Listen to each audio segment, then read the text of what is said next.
A very fun day here in Ohio Stadium as Ohio State gets a 38-15 win over Indiana.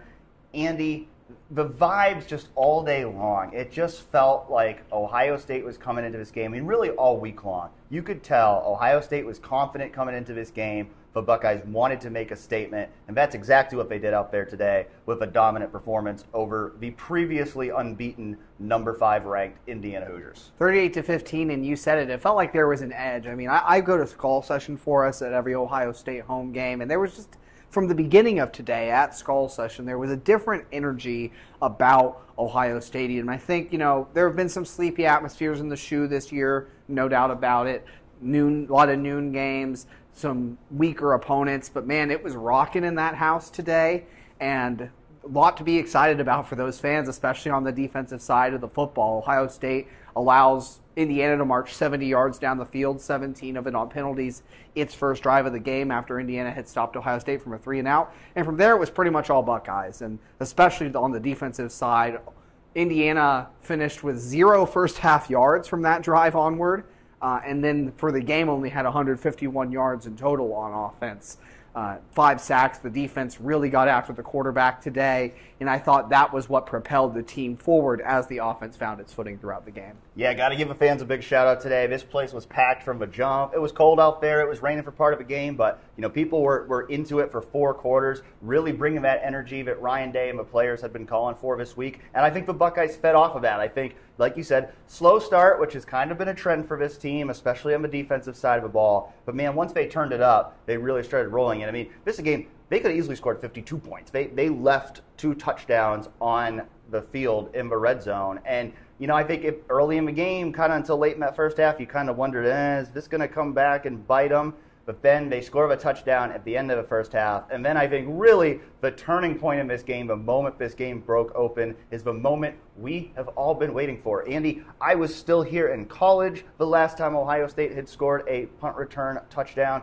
You were still in high school the last time Ohio State had scored a punt return touchdown before today. It was actually 10 years in one day before today. Jalen Marshall, in Ohio State's second-to-last regular season game against Indiana, had the last punt return touchdown in Ohio State history until today, when finally we got to see a punt return touchdown. Caleb Downs scooping the ball up, returning it for a 79-yard score. Ryan Day had guaranteed it was going to happen before the season. I was starting to wonder if it was ever actually going to happen, but it did. And I think once that happened, it just felt like they had broken it wide open and the Buckeyes were going to roll. Yeah, the first half there were some missed opportunities really for Ohio State. Got stopped in the red zone and left some points on the field, and it felt like, okay, well, Ohio State kind of took control of things, but Indiana's hanging around at halftime. It's only a 14-7 game. Indiana's getting the ball, but then, that Ohio State gets the stop and you run a punt back 79 yards for a touchdown.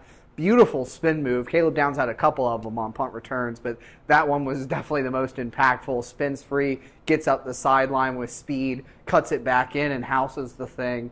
Just the environment really, I thought, was at its peak on that play. The shoe got so loud, and I think a lot of fans have been waiting for a return touchdown for some time. Like you said, I was in high school the last time it happened, and you know what else happened that season? Ohio State won a national title. People probably remember that back in 2014. So not saying that's going to happen this year, of course, but cool to look at those parallels and see against Indiana next to last week of the season. Pretty I guess coincidences, if you believe in that thing.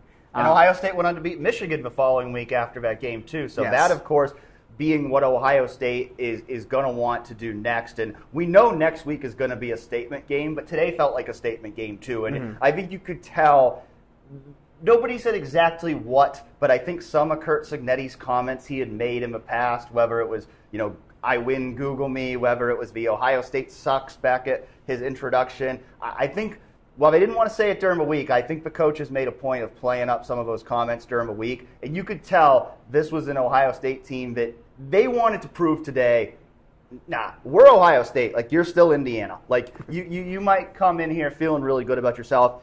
And don't get me wrong, we've said it all week. I still think Indiana's a really good team. I still 100% believe Indiana should be in the college football playoff. But, Andy, there were two parts of this game that I really loved. One was that punt return touchdown, because I've been waiting since I'm in my 8th year here at 11 Warriors. I've been waiting the whole time to finally see a return touchdown, so I loved that. And I love the ending of that game, man, because, I've said it before, like, I am not one who's a big believer in, you shouldn't run up the score. I mean, these kids are grown men. Like, they can handle it if you score a touchdown late in the game. And I think particularly in that scenario, Indiana very clearly in that fourth quarter, their eye is on, let's try to make this final score more respectable for the college football playoff committee. So they score a touchdown. They go for 2. Then they try an onside kick. And I think conventional wisdom thinks, Ohio State's just going to run the clock out here. But you could tell, I don't think Ohio State liked that. I think Ohio State thought, okay, if you're going to do that, we're going to go score on you again. Now, Travion Henderson wasn't necessarily thinking that when he broke through the line and slid down at the 1, which was a savvy move because they could have run out the clock from there. But I loved that Ohio State just went up there and said, now we're 1 yard away. We're going to go score another touchdown. Will Howard, who showed up at the postgame press conference with a run the damn ball hat as an homage to Ohio State's fallen center, Seth McLaughlin, he does just that and runs the damn ball into the end zone for a touchdown. So I just felt that moment really kind of encapsulated the entire day for Ohio State. If the Buckeyes wanted to make a statement, that's exactly what they did. I'll say those were 2 great in-game moments to point to. Post-game, I'm sure many fans have seen the clip of Will Howard extinguishing a fake cigarette, an air cigarette, I guess you could say, just on the sideline, right? And it was kind of that feeling of, obviously, a reference to Curt Cignetti's name, and, they call him Coach Sig. Just that, again, what you said, you're still Indiana, we're still Ohio State, and this is what Ohio State does to Indiana in these kinds of games. And to make that sort of a statement, because, again, I still think, like you said, this is a really good team. Definitely want to shout out some individual performances too, though, because Cody Simon was awesome today. 2.5 sacks, 11 tackles. One of the sacks was a strip sack that creates a turnover for Ohio State.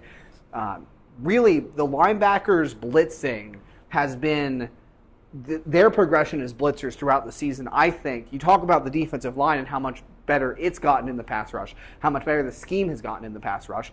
But Cody Simon and Sonny Styles have figured something out, man, about getting downhill, tackling quarterbacks and not letting them escape. Curtis Rourke's a mobile guy. He rushed for plenty of yards at Ohio, hasn't rushed for as much this season, but has still had that escapability factor. Ohio State, when they had their opportunities to take him down in this game, they took him down.